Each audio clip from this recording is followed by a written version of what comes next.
네, 여러분 안녕하십니까. 시험으로 고생 참 많으셨습니다.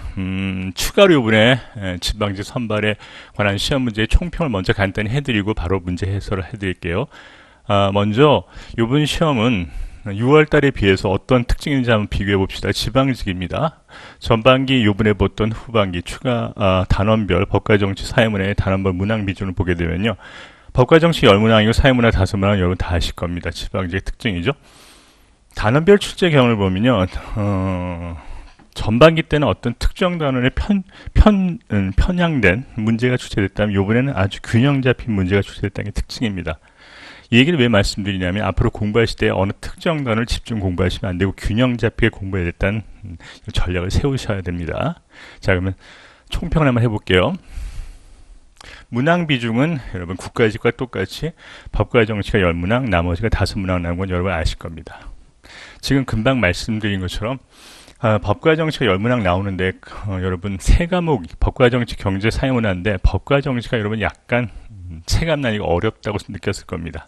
그래서 전체적인 난이도는 어렵다고 여러분 느꼈을 건데, 단원별로 균형 출제됐다는 건 지금 금방 말씀드렸고요. 그 다음에 주요 개념을 꼼꼼히 정확히 정리해야 된다는 특징은 계속 강조하는 겁니다. 그러니까 어설프게 공부하면 공부한 만큼 효과가 안 나타나요.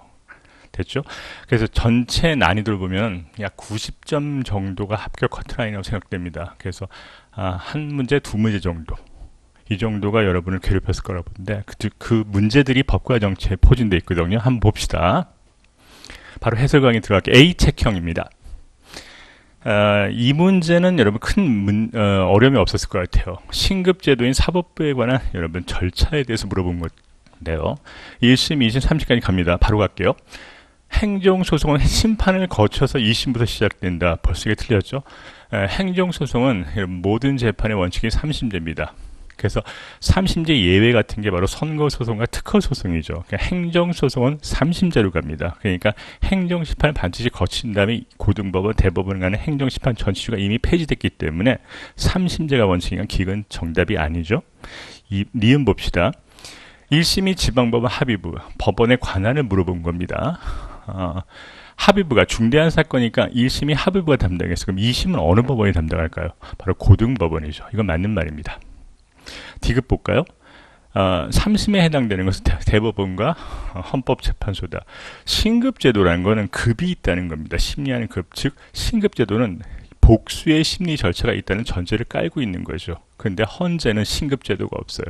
그래서 헌재 판정에 대한 결정에 불복하는 절차가 없습니다. 그래서 사법부인 지방법원, 고등법원, 대법원의 신급제도와 달리 헌재는 신급제도에 해당되지 않기 때문에 3심제가 되지 못하죠. 그래서 D는 틀린 진술입니다. 리을 볼게요. A는 지금 신급하는 불복하는 절차를 물어보는데, 불복하는 내용이 재판의 최종 결론을 판결이라고 하고요.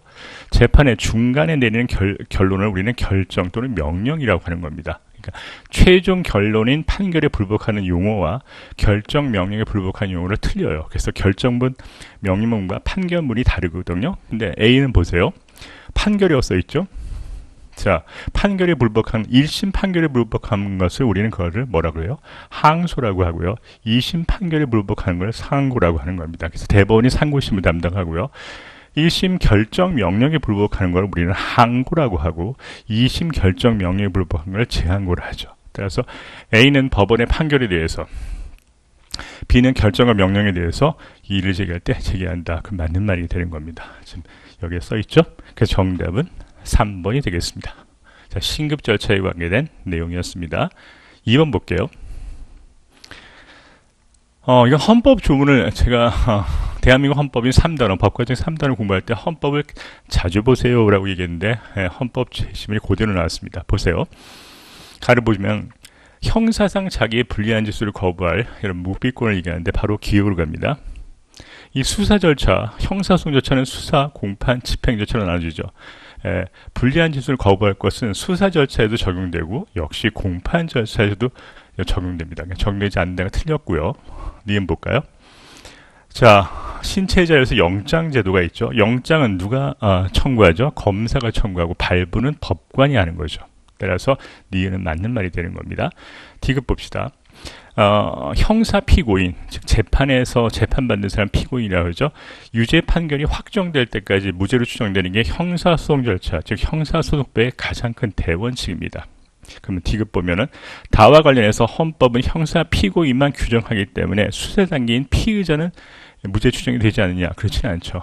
피고인까지 무죄가 추정되면 당연히 확정될 때까지 모든 사람을 무죄로 추정한 게 형사소송법의 원칙이니까 잘못한 사람을 잡아가두기보다는 억울한 사람을 풀어주는 게 형사소송의 원칙이라고 누누이 얘기했을 겁니다. 따라서 피의자도 무죄 추정이 적용된답니다. 디귿 틀렸고요. 리을 갑시다. 첫 번째 볼까요? 라를 보면은 바로 행위시에 법이 없는데 소급하면 안 되겠죠. 형벌 불소급의 원칙이고, 그 다음에 동일한 범죄에서 다시 처벌되지 않는 이중 위험에 노출되면 신체재가 침해될 겁니다. 그래서 일사부재의의 원칙이 아니라 일사부재리의 원칙이라고 구별했을 겁니다. 자, 형벌 법규 불소급의 원칙과 일사부재리, 동일한 사건은 다시 재판하지 심리하지 않습니다 라는 원칙이 맞죠. 그래서 정답은 니은 리을 3번이 되겠습니다. 형사소송 절차에 관한 문제였습니다. 이 문제가 여러분 까다로울 것 같은데 이미 교재에 있다는 걸 보여드릴게요. 제가. 자, 주택임대차 민법에 관한 질문인데 임대차입니다. 임차인이 살고 있어요. 실제로 입주한 임차인만 보호하는 거죠. 위장 전입신고한 세입자는 보호할 가치가 없으니까 살고 있으면서 전입신고까지 한 주민으로 이전을 맞추게 되면 그 다음 날로부터 이길이라고 보통 해요. 그 다음 날로부터 그 집이 팔리게 되면 새로운 양수인한테 저 못 나갑니다. 전 주인과 계약한 내용을 주장할 수 있는 것을 저항한다. 대항력이라고 했었죠. 대항이 발생한다. 맞습니다. 두 번째 갈까요? 지금 네. 그 다음에 지금 틀린 거 고른 거죠. 임차인이 대항력을 갖춘 후 요걸 갖췄대요. 그 다음에 계약서에 더불어서 확정일세까지 갖췄어요. 도장 찍어준다 그랬죠. 그러면 도장 받은 날로부터 어떻게 한다? 보증금 전액에서 선순위 담보권자, 이미 등기부를 열람했을 겁니다. 근데 선순위 담보권자, 저당권자가 있다면 그 사람한테 우선 변제력이 생긴다 안 생긴다? 생길 수가 없어요. 이미 저당권자가 설정된 걸 알고 들어간 세입자이기 때문에. 그래서 우선 변제력은 확정일자 갖추면 선순위 물권자보다는 우선 받지 못하지만 후순위 물권자 기타 일반 채권자보다는 먼저 받는 게 우선 변제력이죠. 그러니까 틀린 진술이 정답이 2번이 되겠네요. 3번 볼까요? 임차권 등기 명령 제도를 여러분 생소하다고 하는데 이미 교재에 있는데 한번 얘기해 드릴게요. 자, 공부해 볼까요? 계약할 때가 아니라요. 임대차가 끝났어요. 끝났으면 집주인이 임대보증 돌려줘야겠죠. 임차인한테. 근데 안 돌려줘요. 안 돌려주니까 새로운 집을 구하겠다고 임차인이 이사를 가게 되면 그 집에 살고 있지 않기 때문에 여러분 대항력과 우선 변제를 잃어버리게 되는 겁니다. 너무 가혹하죠. 집주인이 돌려두지 않는데. 그래서 그걸 막기 위해서 임대차 기간이 끝났음에도 불구하고 정당한 사유가 없는 상태에서 집주인이 임대보증금을 돌려주지 않는다면 세입자는 법원을 찾아가요. 그래서 임차권을 등기해 주십시오라고 공시하는 절차가 있습니다. 극히 예외적이에요. 그러면 임차권을 등기하게 되면은 공시하게 되면은 등기한 순간서부터 어떻게 한다? 그 집에 안 살아도 대항력과 우선 변제가 생기니까 보호를 받을 수 있는 겁니다. 따라서 끝난 후 임차권 등기 명령 제도에 따라서 등기를 한다면 대항력과 우선 변제력이 생길 수 있다. 맞는 진술이죠. 4번 봅시다. 이건 여러분 다 아실 겁니다. 임차인의 안정된 주거 생활을 위해서 안정되게 2년 동안은 살 수 있도록 보장한 게 임대차 보호법의 내용이죠. 그러니까 옳지 않은 것을 고르는 건 2번이 되겠습니다. 자, 공부해 봅시다. 단순히 문제 해설이 아니라 임차권자가 있고요. 자, 집을 빌린 사람이다. 내 돈을 집주인한테 준 내 돈을 임대보증을 남보다 먼저 받기 위한 힘이 생기려면 세 가지 요건을 갖춰야 돼요. 그게 바로 뭐죠? 그 집에 살면서 전입신고하고 그 다음에 확정일자를 갖추게 되면은 우선 변제력까지 생기죠. 누구보다 우선되냐면 자기 앞에 있는 물권자보다 우선되지 못해요. 그렇지만 확정일자 뒤에 생긴 물권자가 있겠죠. 후순위 물권자보다는 또는 기타 일반 채권자보다는 우선 변제력이 생긴다는 걸 아실 겁니다. 그 다음 우선이 아니라 최우선 변제력을 아시겠죠. 가장 먼저 받는 겁니다. 그때는 어떤 세입자일까요? 정말 돈이 없어요. 그래서 소액 임대 보증금을 제일 먼저 받기 위해서는 여러분 가장 먼저 돌려받는 최우선 변제도 생겨야 될 겁니다. 근데 최우선 변제력은 이 세 가지 요건 중에서 대항 요건만 갖춰도 최우선 변제력을 생길 수 있다. 그래서 서울 기준으로 한다면 1억 원에서 3,400만 원까지는 제일 먼저 선순위 물권자보다도 먼저 가질 수 있는 최우선 변제력과 우선 변제력을 기억해 두시면 됩니다. 됐죠? 자, 그 다음에 이건 제 교재에 있는 겁니다. 제 교재를 자랑하기 쑥스럽지만 임차권 등기 명령 제도가 이미 교재에 다 나와 있습니다. 자, 보시면 되고요. 보드로 설명했습니다. 임대 체결이 끝났을 때 이렇게 하면 여러분 안정적이라는 제도가 있는 걸 알려드렸습니다. 자, 다음 문제 봅시다. 문제 4번을 보면요. 이제 어린애에 관계된 범죄에 관한 형사소송 절차에 대해서 물어보고 있습니다. 지금 나이가 정해져 있죠. 만 14세가 됐답니다. 그러면 만 14세는 형사 미성년자가 아니기 때문에 여러분 범죄 소년으로 분류하죠. 소년법상. 그러면 14살짜리가 범죄를 저질렀는데 경우가 두 개 있습니다. 소년 사건이죠. 가정법원에 소년부로 갔어요. 송치됐다는 같다는 뜻입니다. 또는 갑이 기소됐다. 공소제기라면 형사부로 간 거죠. 그러니까 이 14살의 운명은 세 가지라고 배웠을 겁니다. 14살짜리가 범죄를 저지르면 세 가지예요. 하나는 검사가 기소를 안 하는 기소유예 결정을 하는 경우가 있고요. 죄질이 너무 안 좋아요. 그러면 아예 기소를 해버리고 그 다음에 중간 정도 돼요. 그러니까 기소를 안 할 정도는 아니고 그렇다고 형사상 기소할 정도도 아니면 가정법은 소년부로 송치하게 되는 겁니다. 자, 이 두 가지 경우는 먼저 알아보도록 합시다. 1번 볼게요. 소년부로 갔어요. 소년부라는 것은 형사부와 틀리게 형벌을 부과하는 것이 아니라 보호 처분을 부과하는 겁니다.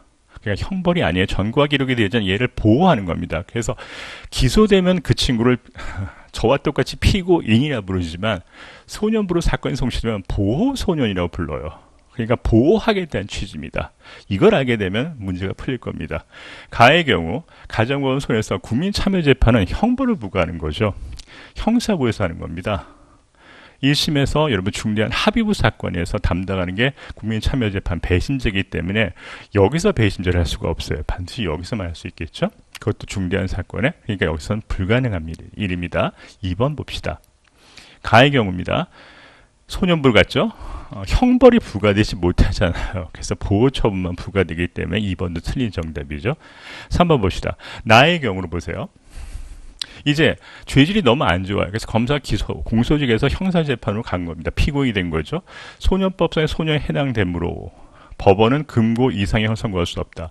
여러분, 금고 이상, 금고, 그 다음에 징역 또는 사형인데, 여러분, 다 부과할 수 있습니다. 최근에 여러분, 인천에서 납치해서 살인한 친구가 여러분, 어린애잖아요. 17살이었는데, 그 친구가 어떻게 소년법상 19세 미만이니까 14세부터 14, 15, 16, 17, 18세까지 요까지가 범죄 소년입니다. 그때 여러분 징역을 선고받았습니다. 원래 소년법상은 18세 미만이 되게 되면 17세 같은 경우는 사형과 무경을 못 받아요.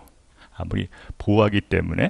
그렇지만 15년까지 받지만 특가법에 의해서 20년까지 가중처벌에 의해서 그 친구가 20년 징역을 받았으니까 금고의 이상형을 선고받을 수 없다. 틀린 진술이죠. 4번 봅시다. 검사요. 검사가 이 세 가지를 안 했대. 그럼 하나밖에 없어요. 기소를 안 한 거죠. 바로 불기소입니다. 그러면 선도를 조건으로 어린애는 조건부 기소유예, 기소유예가 불기소 중에 대표적 하나입니다. 그러니까 기소를 안 한 거죠, 검사가. 근데 조건을 달았어요. 그래서 선도 조건부, 교육 조건부, 상담 조건부 기소유예 결정을 내릴 수 있다. 맞는 말입니다. 이 문제는 어린애 사건의 형사 절차를 제대로 안 한지를 물어본 문제입니다. 그러니까 아까 제가 총평에서 얘기한 것처럼 꼼꼼히 정리를 해야만 바로 1분에 풀 수 있다는 문제입니다. 자, 정답은 옳은 것은 4번이 되겠습니다. 볼까요? 어린애요. 어린애인데 14세가 넘었어요. 즉 우범소년이 아니고 촉법소년도 아니고 범죄소년에 해당된다면 이 친구의 운명은 3개가 있습니다. 그래서 기소를 안 하는 것 중에서 대표적인 게 기소유예고 그 다음에 기소를 해서 형벌을 부과하거나 어린애 소년부로 송치해서 보호처분을 받게 되는 거죠. 이 3개는 배타적인 결정입니다. 따라서 이 셋을 동시에 받을 수는 없죠. 그래서 운명을 물어본 겁니다. 이 친구 운명을. 자, 배타적이라는 걸 얘기했습니다. 다음 문제 봅시다. 헌법기관은 여러분 헌법 조문을 자세히 본다면 금방 맞출 수 있는 문제입니다. 볼까요? 헌법기관이라는 건 국가기관으로서 헌법에 근거한 권력이 발생되는 기관을 얘기하는 거니까 헌법에 등장하는 권력기관을 얘기하는 겁니다. 보세요. 행정권은 헌법기관, 우리나라 헌법을 얘기하는 겁니다. A를 수반으로 하는 정부에 속한다. 그럼 행정부 수반이 누굴까요? 대통령이죠. 자, A는 대통령인데 대통령을 보필을 하고 보좌하고 행정의 모든 17개 부처를 총괄하는 A의 명을 받아 사는 사람이 누굴까요? 바로 국무총리도 헌법기관입니다. 그 다음에 C의 장은 국무위원들 중에서 국무총리의 제청으로 대통령이 임명하는 사람이 누구냐? 바로 행정각부의 장들이죠. 행정각부가 되는 겁니다. 그러니까 국무위원들에서 행정각부의 장관 임명되는 걸 이미 공부했었죠. 마지막 D를 볼까요? 정부의 권한에 속한 정책 중에서 심의기관인데 중요한 정책을 심의하는 우리나라 헌법기관이 바로 국무회의죠. 그래서 국무회의는 A가 의장이 되고 이 사람은 부의장이 되고 이들은 국무위원이 아니에요. 그리고 다른 국무위원들로 구성된 15인에서 30으로 구성된 게 국무회의랍니다. 자, 이제 각 기관을 파악했으니까 바로 선택지를 갑시다. A는 국회의 동의를 얻어 대통령 국회 동의해서 B를 임명하며, 맞죠? 국회의 동의를 거쳐야 될 사람이 17명을 이미 외웠을 겁니다. 그 중에 한 사람이 국무총리죠. B는 국무위원회 해임을 대통령이 건의할 수 있다. 정확한 말입니다. 자, 그러면은 2번 봅시다. C의 장은 행정각부의 장이 바로 행정각부 장관들이죠. 소관, 자기에 관련된 업무에 관해서 대통령이 위임을 받았거나 또는 직권으로 부령을 발할 수 있죠. 그러니까 직권으로도 할 수 있습니다. 부령은 장관들이 하는 행정명령을 부령이라고 하는 거죠. 대통령이 하면 대통령령, 시행령, 총리 하면 총리령, 각부 장관이 하면 여러분이 장관령 이렇게 말했었던 기억이 나요. 장관령이 아니라 부령이죠. 직권을 할 수 있습니다. 자, 3번 봅시다. D의 의장은, 국무의 의장은 A이고, 맞죠? 그 다음에 부의장은 국무총리고, D는 구성원 과반수예요. 이게 여러분 생소할 겁니다. 정족수를 물어보는 거죠. 국무회의에 심의된 결론을 내린 정족수는 출석의 3분의 2입니다. 그러니까 출석 과반수가 아니라 출석의 3분의 1로 의결된 게 틀린 거죠. 그 다음에 4번 봅시다. 감사원장이에요.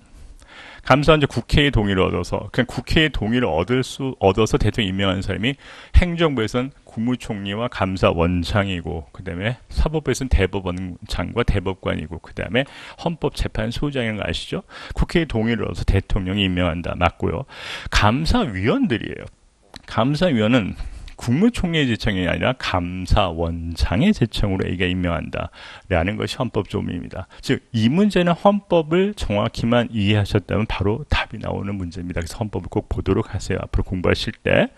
갖고 와봤어요. 제가 안 보실 것 같아가지고. 보세요. 헌법 95조입니다. 나왔잖아요. 직권으로도 부령을 발할 수 있다. 나왔고요. 98조에 감사원에 관계된 내용 중에 여러분 사망을 보시면 원장의 제청, 감사 원장의 제청이지 국무총리의 제청이 아니라는 걸 또 알 수 있을 겁니다. 자, 넘어갈까요? 선거에 관계된 대표제를 물어보는 겁니다. 어떻게 뽑겠냐? 그러니까 다수표를 얻은 사람이 당선된 다수대표제다. 아니다. 득표에 비례해서 비례대표제다. 근데 이 둘을 비교하는 특징입니다. 일반적 특징을 물어보는 겁니다. 근데 비례대표제가 주어져 서로 비교해 볼 때 상대적으로 사표가 적죠. 득표에 비례한 만큼 의석으로 전환되는 전환율이 높기 때문에 양당제 형성이 촉진된다. 득표한 만큼 그대로 의석으로 전환되니까 소수표를 얻어도 즉 소수당도 의회에 진출할 수 있으니까 다당제 될 가능성이 높아요. 다수대표제는 한 사람 뽑기 때문에 전략적으로 유권자가 투표하기 때문에 큰 당을 선호한답니다. 그래서 선택한다는 것이죠. 그러니까 양당제가 될 가능성은 다수대표제지만 비례대표는 다당제가 될 가능성이 높다는 걸 알고 계실 겁니다. 3번 봅시다. 역시 같은 내용이죠. 어느 하나를 알았으면 2, 3번은 맞출 수 있겠네요. 소수 정당이 의회 진출에 유리하죠. 비례대표제가 상대적으로 다수대표제에 비해서. 선거라는 건 득표한 만큼 의석으로 전환되는 과정이죠. 의석으로 전환되는 전환 과정이 매우 높답니다. 왜곡이 심한 거죠. 따라서 괴리를 줄일 수 있다. 예, 정답이 4번이 되겠습니다. 7번 봅시다. 이제 선거를 알았으니까 선거와 정당 제도를 물어보는 건데 한번 볼게요. 이 문제가 요즘 좀 까다로울 건데 교재에 있어요. 보세요. 대한민국 국민을 불구하고 주민등록부는 다 주소를 갖고 있죠. 근데 주민등록을 못했어요. 할 수 없는 제외 국민, 우리나라 밖에 있는 국민이 있겠죠. 근데 이 사람도 국민이잖아요. 그러면 참정권이 있어야 되지 않겠습니까? 따라서 우리나라에 밖에 있다는 이유로 또는 더불어서 주민등록을 안 했다는 이유만으로 선거를 안 주는 것은 불합리한 차별인 평등권과 그 다음에 불합리한 제한을 두고 있잖아요. 그래서 보통 선거의 침해이기 때문에 선거에 임한 제외국민 중에 한 사람이 헌법재판소에 문을 두드렸습니다. 이건 참정권 침해고 평등권 침해입니다. 라고 했더니만 헌재가 네 말이 맞다라고 헌법소를 인용해 준 거에서 이제 전면적으로 부정되지 않고 조건을 갖추면 우리나라 제외국민도 선거에 참여할 수 있답니다. 보여드릴게요. 제가 2번 봅시다. 자세히 공부하는 게 바로 이런 거예요. 국회의원, 국회의원은 1인 2표하죠. 지역구와 정당 명부를 보고 한 표를 던질 겁니다. 그럼 지역구 국회의원과 그 다음에 똑같이 벤치마킹해서 지방선거할 때, 광역과 기초 지방의회를 구성할 때, 광역의회 지역구입니다.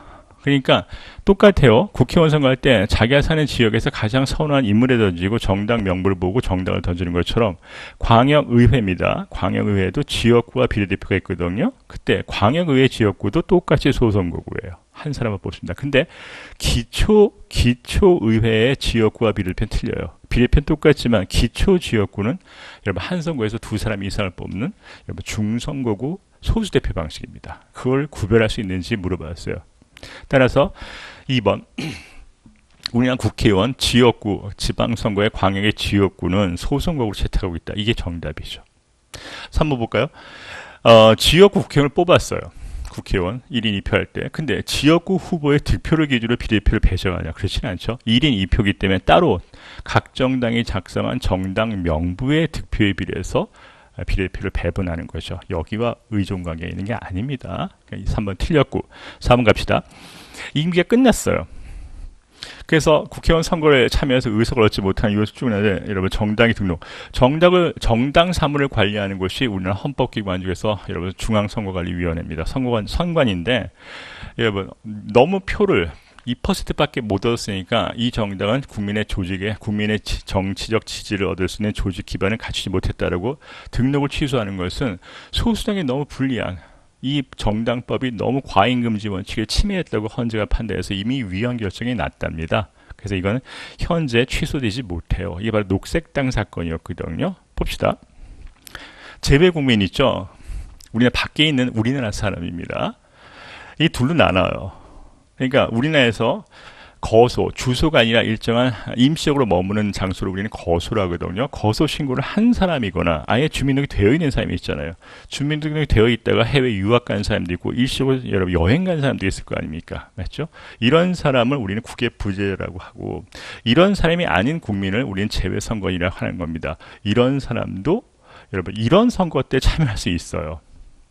이미 주민등록까지 되어 있다면 어떻게 한다? 여러분 지역구, 자기가 사는 지역구 선거까지 가능하지만 여러분 주민등록이 되어 있지 않아요. 그럴 때는 대통령과 지역구는 선거하지 못하겠죠. 그래서 비례대표 선거에 따른 임기 만료에 따른 선거가 다 가능하답니다. 그러니까 아까 말한 제외국민이 밖에 있다고 선거권을 안 주진 않죠. 그 다음 제교제 법과정치 140쪽에 2014년 위헌 결정된 등록이 취소되면서 이래서 취소됐다라는 규정에 문제가 이미 있답니다. 이걸 봤다면 문제가 금방 풀렸을 겁니다. 넘어갈까요? 8번 봅시다. 이건 법과 정치 1단에 관계된 문제죠. 민주정치, 민주정치 형태는 여러분 두 개로 나눠봐라. 크게 하면 직접민주제, 간접민주제 이렇게 나눴을 겁니다. 갑은 어떤 민주를 옹호하는 사람일까요? 자, 관계없이 정치가 직된다. 그래서 대의제가 간접이죠. 이런 문제점이 있기 때문에 이걸 강조하는 거죠. 이건 전부 다 직접민주에 해당되는 구체적 사례이죠. 따라서 갑은 직접민주를 옹호하는 사람이라면 을은 반대로 다 참여하는 게 곧 발전이 아니다. 만약에 다 참여하면 그 중에서 말솜씨가 뛰어난 사람이 선동해서 어리석은 결론이 되지 않겠나. 그래서 똑똑한 몇 사람들이 대신해 주는 게 더 바람직하다라는 간접민주의 대의제를 옹호하는 사람일 겁니다. 자, 이걸 읽었다면 바로 정답이 나올 것 같아요. 보세요. 1번 갑은 직접민주의 도입을 찬성하죠. 2번 갑은 소수 엘리트가 대의제죠. 바람직하다 주장하지가 않을 것이고 3번을 봅시다. 간접민주를 옹호하니까 고대 아테네는 직접을 했죠. 그 대표적인 직접민주가 도편 추방제가 바로 국민 소환제죠. 그래서 어리석은 사람 몰아낼 수도 있었잖아요. 그걸 얘기한 겁니다. 이쪽에서는. 그래서 을은 아테네의 직접민주의 방식을 추천하지 않고 간접으로 옹호하겠죠. 답은 4번이네요. 그래서 어리석은 다수의 결론이 바로 무리들 어리석 우자입니다. 어리석은 다수의 패단이 바로 직접민주의 패단이기 때문에 간접을 옹호한 사람은 을은 4번처럼 중우정치의 가능성을 지적할 수 있겠죠. 정답은 4번이 되겠습니다. 이 문제가 이제 두 문제 중에서 아까 말한 임차권 등기 명령제도와 같이 이 문제가 까들어오는데 이건 여러분 큰 문제가 제가 보기에는 없었을 것 같은데 한번 보세요. 총회는 모든 안건에 대해서 출석투표, 출석국의 과반수를 의결한다. 이건 이미 제 교재에 있죠. 총회가 안건을 의결할 때 두 가지가 있어요. 모든 안건은 출석 과반수가 아니라 중요한 안건과 중요하지 않은 안건이 있죠. 그래서 중요한 안건은 출석의 3분의 2, 중요하지 않은 안건은 과반수 이렇게 했습니다. 그래서 모든 안건이 틀렸고요.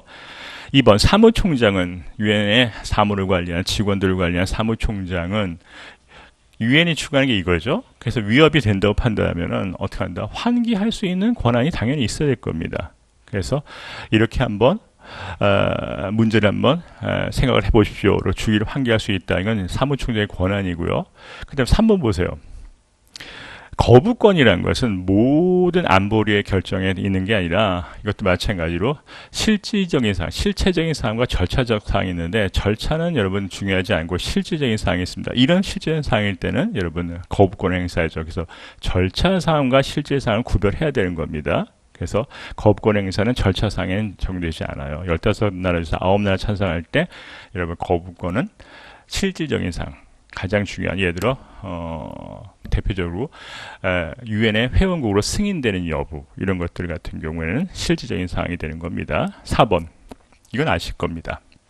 의사에 관계없이 강제를 끌어와서 재판할 수 있는 강제적 관할권이 없다고 배웠죠. 따라서 정답은 2번이 되는 겁니다. 이게 어디 나와 있냐면요. 보세요. 250조에 지금 여러분 잘 안 보이실 건데 총회와 안보리와 그다음 사법재판소에 지금 의결되는 사항과 거부권 행사의 절차 이런 게 전부 다 나와 있답니다. 지금 PDF가 잘 안 보이는데 교재에 세 가지 사법재판소의 강제관리가 없다는 게 다 설명이 되어 있습니다. 됐죠? 자, 넘어갈게요. 자, 법정의 마지막 10번 문제입니다. 국제사회 행위 주체죠. 국제사회는 옛날에는 국제사회를 구성하는 기본 단위가 국가였기 때문에 국가만을 생각하는데 오늘날 사회가 다원화되는 것처럼 국제사회에도 다양한 국제사회의 행위 주체가 있습니다. 국가와 어깨를 견줄 만한 이런 다양한 주체가 등장하는데 그 대표적인 게 국제연합, 유럽연합이죠. 유럽연합 EU 같은 경우에는 국가 간, 정부 간 기구가 되고 대표적으로 국제사면에는 비정부 간 기구가 되는 거죠. 예, 정부간 기구와 비정부간 기구도 역시 국제사회 주체가 된답니다. 따라서 여러분 주체가 아니네 틀렸고요. 그 다음에 현직 국가 원수는 국가라는 주체가 되고요. 전직 국가 원수는 개인이 되는 거죠. 개인도 국제사회 영향력이 있다면 대표적 국제사회 주체가 될 수 있어요. 대표적 유엔 사무총장 같은 사람, 그 다음에 여러분 교황 같은 사람, 교황 이런 사람도 국제사회의 주체가 될 수 있습니다. 3번 다국적 기업도 어깨를 국가와 나란히 할 수 있죠. 다국적 기업 매출액이 한 나라의 GDP와 맞먹을 수 있기 때문에 주체될 수 있습니다. 그럼 정답이 4번이 되겠죠. 그래서 국가는 아니지만 국가 내부적 행위 주체로서 소수 민족도 국제사회 주체가 될 수 있답니다. 한번 보여드릴까요? 이미 다 공부했을 겁니다. 많이 연습했죠? 국가들이 옛날엔 당연한 기본 주체였지만 오늘날 다양한 국제사회 주체가 등장한다. 그래서 정부들끼리 모인 정부간 기구, 그 다음에 비정부간 기구 나왔죠, 지금? 그 다음에 다국적 기업 나왔습니다. 국제사회 내부적 행위 주체가 있죠. 대표적으로 여러분, 쿠르드 자치정부라든지 티벳 같은 경우. 국가는 안 됐지만 티벳 망명정부라든지 스코틀랜드 지금 분리 독립하려고 하잖아요. 유럽에서 바스크족 같은 경우 이런 경우도 그 다음에 여러분 팔레스타인 해방 기구가 이제 팔레스타인 자치정부까지 됐죠. 이제 그런 변화가 되는 게 국가 내부적 행위 주체가 될 수 있다는 것을 보여주는 겁니다. 자, 이제 사회문화로 와볼게요. 자, 16번입니다. 연구 과정인데요. 지금 가설이에요. 잠정적 결론이 뭐냐면 A 프로그램이 성적에 효과적이라는 결론을 잠정을 내렸습니다. 이걸 알아보기 위해서 집단을 분류해서 여러분 일정한 이게 독립변수죠. 이게 종속변수잖아요. 그래서 프로그램을 실시하는 집단을 우리는 실험 집단이라고 하고 실험을 가하지 않는 이런 집단을 우리는 통제 집단이라고 하죠. 비교 집단이라고 하는데 이렇게 놓고 이제 문제를 내봤습니다. 바로 갈게요. 자, 실험법을 사용했다. 지금 A 프로그램을 인위적으로 처치를 했었죠. 실험을 가했기 때문에 실험법을 통해서 증명해 보도록 하는 겁니다. 가가 실험, 이게 통제 집단이니까 뒤바뀌어야겠죠. 2번 갑시다. 어느 게 독립변수예요? 원인이 되는 거. A 프로그램의 실시죠. 그러면 기억에서 독립변수를 링에서 종속변수 된다. 기억은 사전 검사를 한 이유는 이 프로그램이 효과적이려면 대상을 똑같이 여러분 모든 조건이 통제한 다음에 똑같다는 선언에서 출발한 다음에 이제 얘한테만 A 프로그램 실시한 다음에 변화된 결과를 알아봐야 될 겁니다. 따라서 모든 집단이 똑같은 선상이 있다는 걸 알아본 다음에 해야만 일반화될 수 있기 때문에 2번 독립변수를 여기다 할 수 없죠. 둘 다 성적이 어떤지를 알아보고 여기도 성적이 어떤지를 알아보는 겁니다. 독립변수 여기만 하는 겁니다. 따라서 기억에서 종속변수, 니근에서도 종속변수를 측정해야만 됩니다. 3번 봅시다. 1, 2번 틀렸고요. 3번 보시면은 일단 똑같은 외생변수가 다 똑같은 전제를 해야만 이 가설이 입증돼야만 일반화되겠죠. 자, 검증돼야 되는데 똑같아요. 그리고 x2까지 똑같대요. 근데 얘와 얘를 비교하면요, y2가 훨씬 더 크대요. 그러면 프로그램을 실시하지 않았는데 효과가 크다는 것은 이 프로그램이 전혀 영향을 못 미치고 있는 거죠. 지금 따라서 효과적으로 할 수 없죠. 프로그램 실시가. 그 다음 3번 봅시다. 일단 똑같아야 돼요. 그리고 x2보다 y2가 의미가 있어요. 의미가 있습니다. 의미가 있다면 이 효과, 프로그램의 실시가 성취도에 효과가 있다는 것은 증명이 됐겠죠. 그때 연구 가설은 어떻게 한다? 통계적으로 y2가 의미 있는 경우 연구 가설은 기각될 것이다. 지금 볼까요? y2가 그럼 안 되겠죠. 이렇게 되면은 어떻게 인용되겠지만 지금 y2가 더 효과적이죠. 그러면은 검증은 됐지만 인용된다, 기각된다, 기각되겠죠. 이렇게 해야 되면 이 가설은 검증이 됐지만 인용될 겁니다. 됐죠? 그래서 가설은 기각된다. 이것이 정답이 되겠습니다. 교재 한번 볼까요? 그대로 나왔는데 보세요. 이렇게 나왔죠? 그래서 종속변수를 사전검사하고 종속변수를 사전검사해서 둘이 외생변수, 이것의 이외 다른 변수가 다 똑같을 때 일정하다 놓고 봤을 때 얘와 얘의 관계를 알아보는 거죠. 그래서 이 값이 여기보다 의미가 있다는 것이 입증되게 되면은 이 가설은 증명이 돼서 증명된 다음에 인용되고 이렇게 되면 기각되겠죠. 지금 기각된다는 걸 설명할 겁니다. 그래서 사회문화 교재 30쪽에 나와 있는 내용을 참고하십시오. 자, 넘어갑시다. 17번을 보시면 A이론이죠. 자, 어떤 이론인지 볼까요? 제3세계 국가라는 것은 제1의 세계, 미국 중심으로 한 선진국이고 자본주의 세계이고 제2는 공산주의, 소련 중심으로 한 사회주의 공산주의 세계이고 이 두 세계도 어떻게 하는데 관련이 없는 민족주의로 단결된 제3세계 국가들은 못 사는 나라를 주로 얘기합니다. 자, 3세계, 아시아, 아프리카, 라틴 아메리카에 있는 대부분 나라죠. 서구 사회가 걸어온 길을 따라 쫓아가게 되면 서구처럼 발전될 수 있다는 이론이 바로 여러분 사회가 발전되는 이론이 두 가지가 있어요. 적어볼까요? 사회가 좀 더 나아지기 위해서는 사회가 변동되어야 될 겁니다. 그럼 사회 변동에 관한 이론 중에서 방향을 놓고 진화론, 순환론이 있는 것처럼 사회가 발전되기 위한 변동에 관한 이론이 두 가지가 있죠. 하나는 근대화론이 있고요. 하나는 종속 이론이 있습니다. 됐죠?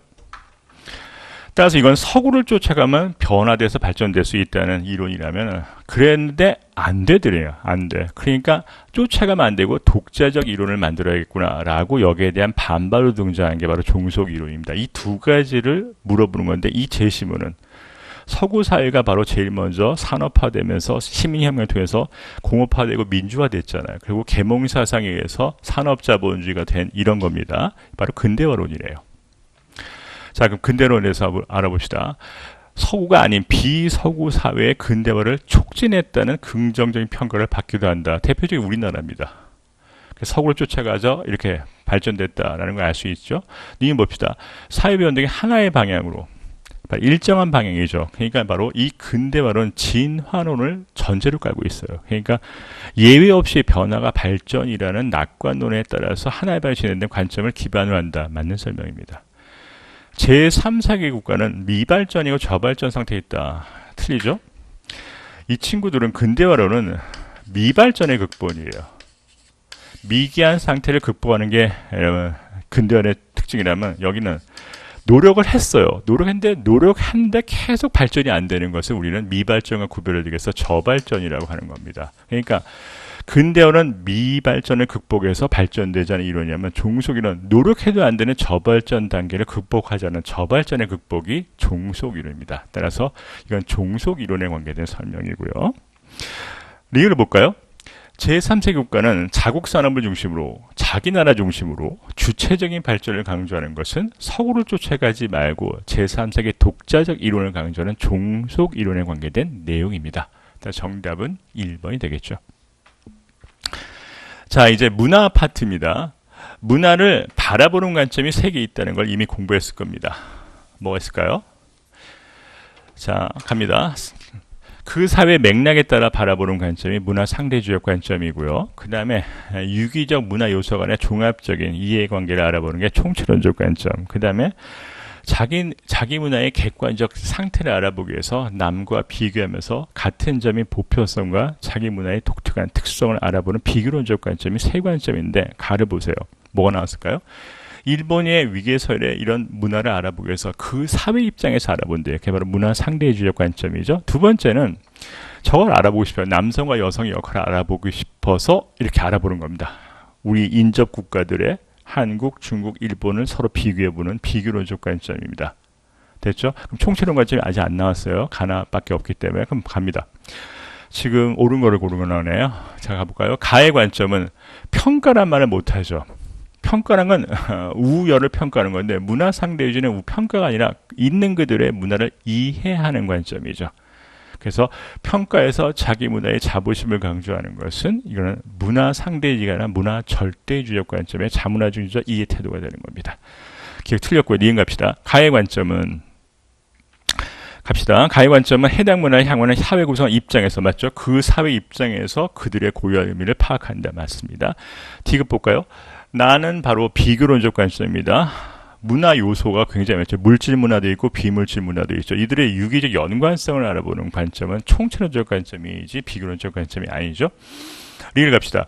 나의 관점은 비교론은 맞아요. 같은 점이 보편성과 다른 점을 통해서 자기 문화를 객관적 이해가 가능하다. 올바른 분석이네. 정답이 4번이 되겠습니다. 자, 19분 갑시다. 대중매체 나왔죠? A, B, C가 뭔지 모르는데 이걸 통해서 구별해 봅시다. 첫 번째, 음성 정보. 여러 가지 정보인데 시각 정보, 음성 정보가 있는데 음성 정보를 제공합니까? 그러니까 아니에요. 이 중에서 음성 정보를 제공하지 않은 게 오로지 시각 정보만 제공한 게 뭘까요? 바로 신문이죠. 그럼 나머지를 솎아내 봅시다. 복제가 가능한 게 용이합니까? 그럼 여러분 당연히 뉴미디어죠. C가. 그럼 여기는 당연히 뭐가 될까요? 바로 라디오가 되겠습니다. 갑시다. 청각이죠. A와 달리 B는 시각이 아니라 청각이죠. B는. 그러니까 틀렸고 2번. 정보 확산 속도가 여러분 C가 제일 크죠. 그러니까 A가 빠르다가 틀렸고 3번 갑시다. A에 B에 C입니다. C가 주어입니다. 쌍방향 의사소통이 가능하다. 둘 다 정보 제공이 생산자가 일방향으로 제공하자. 얘는 생산자, 소비자가 서로 쌍방향으로 정보를 왔다 갔다 하는 특징이 있다는 걸 알 겁니다. 그래서 정답이 3번이 되겠네요. 4번 가볼까요? A, B와 달리 C입니다. 정보 생산 소비자의 경계가 모호하죠. 왜냐하면 소비자가 곧 생산자가 되기도 하고 생산자가 소비자가 되기도 하는 뉴미디어의 특징이죠. 모호하다고 했는데 명확하다가 틀렸죠. 정답은 3번이 되겠습니다. 자, 20번 볼까요? 사회문화 현상을 바라보는 관점은 1단원에 들어오지만 매 단원마다 계속 반복된다고 나왔을 겁니다. 그럼 이거는 바로 사회가 서열이 되는 계층화 현상을 바라보는 4단원을 바라보는 관점입니다. 볼까요?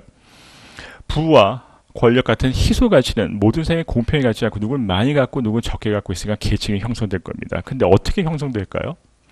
쭉 나왔습니다. 이런 것으로 발생됐대요. 이거는 자기의 노력과 상관없이 귀속 요인, 선천적 요인으로 발생되니까 이런 계층화 현상을 바라보는 관점이 기능적이에요, 갈등적이에요. 갈등론이 되겠고, 그 다음에 이렇게 불평등 서열화가 발생되는 게 당연하대요. 피할 수 없는 보편적인 현상이라고 불가피한 현상을 바라보는 것은 기능론이죠. 왜냐하면 이거는 이런 자기의 노력과 상관없이 되는 것이 아니라 자기가 노력한 만큼 서열이 발생되니까 합리적인 기준이기 때문에 이런 불평등 현상은 이런 기준에 따라 분배되고 어떻게 한다? 유지가 되어야 된다는 뜻입니다. 불평등이. 따라서 여러분 이것은 기능론이 되는 거죠. 따라서 가는 갈등론, 나는 기능론이 되겠습니다. 1번 볼까요? 가의 관점은 개인의 행위와 미치는 사회 구조의 영향을 간과했다는 비판을 받기도 한다. 둘 다 공통점은 거시적 관점이죠. 사회 구조를 바라보는 관점이기 때문에 영향력을 간과한 것은 미시적 관점에 관한 설명입니다. 두 번째, 가의 관점은 구성 요소와 함께 작동해 사회 체계의 안정성을 유지한다는 건 기능에 관한 설명이고, 나의 관점은 사회 유지에 필요한 핵심 가치, 사회적 가치가 지배층의 합의가 아니라 사회적 합의를 받았으니까 유지될 필요성이 당연히 있겠죠. 따라서 정답이 3번이 되겠습니다. 주관적 해석을 해석하는 게 뭘까요? 거시가 아니라 미시가 되는 거죠. 상황 정의를 해서. 따라서 정답은 3번이 되는 겁니다. 지금까지 문제를 해설해 보다면 여러분도 느꼈겠지만 계속 강조하는 겁니다. 20문항 중에서 경제까지 포함해서 여러분이 1회독 이상을 했다면 다 틀리진 않았을 겁니다. 근데 여러분 합격선에 되려면 정확히 공부를 하셔야 돼요. 정확히 공부. 그래서 어설피 공부하지 않도록 꼼꼼히 정리해가지고 1분 안에 푸는 연습을 하시길 부탁드릴게요. 고생 많으셨습니다.